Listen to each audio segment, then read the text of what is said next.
Hi guys! Welcome to our Matsista mini vlog. And so, nag-staycation kami for overnight stay here at Kingsport Hotel. Overnight lang to pero parang feeling namin ilang araw na kami nag-stay dito. So, nag-book lang kami ng Grab and then here after 1 hour nandito na kami ngayon. While waiting, dito muna kami sa lobby at ayan ang mood ngayon. So, marami pa lang nag-check-in today.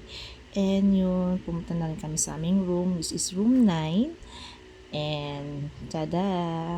Pagpasok, ito yung view. Ang ganda ng pool. And, ito naman yung room namin. Meron tayong kami 2 bed. And, sakto sa aming 4. Pagdating, nagpahinga muna kami dyan. Kwentuhan. Kasi nga, natapos na kami sa aming observation that time. Kasi Friday yung observation namin ngayon. At then, ito ay Sabado. So, ang sarap lang sa feeling na wala ka nang iniisip pa na mga kung ano-ano na about sa work, ganyan. And gusto mo lang talaga is mag-relax. Siyempre, pictorial, hindi mawawala yan sa Matsista. And siyempre, ang aming official photographer si Mamayot. Ayun. So, kaya ang ganda-ganda ng mga kuha namin dito. Talaga. And then, ito, meron din coffee section dito. And, ayan. Ito yung mga baon namin. Kasi nga hirap nang wala ring makain sa loob dahil nga malayo din yung mga store. And may mini fridge dito. Diyan namin nilagay yung mga things namin. Napansin nyo walang ano dyan. Punta naman dito sa side na to. Ito naman yung mirror nila. Ayan. So, ang ganda ko dito. Pang sexy ko siya.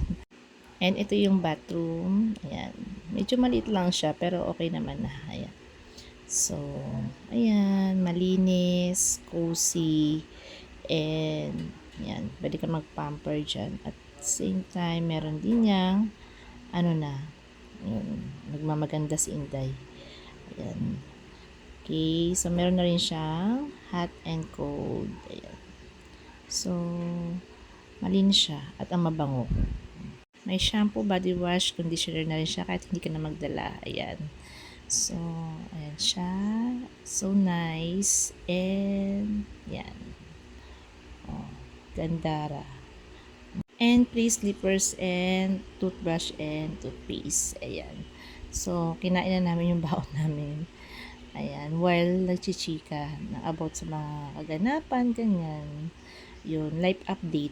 Yun naman laging pinag-uusapan namin, yung mga buhay-buhay namin. Wala nang iba. And syempre, business. Hindi mawawala yan. So, meron kaming target, weekly, monthly goals namin sa dropshipping. Ayan.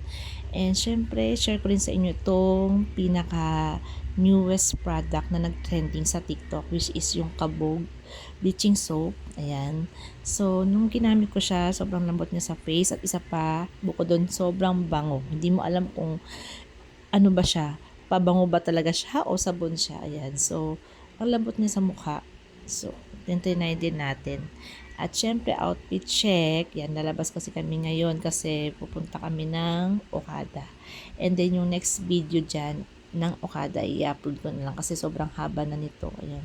So, yung tawanan lang, yun lang naman kami, puro good vibes lang talaga sa araw na. For sure, lalakarin lang namin kasi ang lapit lang ng Okada sa Kingsport. Ayan. And thank you pala kay Ma'am Mayet kasi siya talaga nag-arrange ng staycation na to. Ayan. So, ito yung labas ng hotel. And sa tapat lang yan ay yung Okada. So, abangan ang part 2.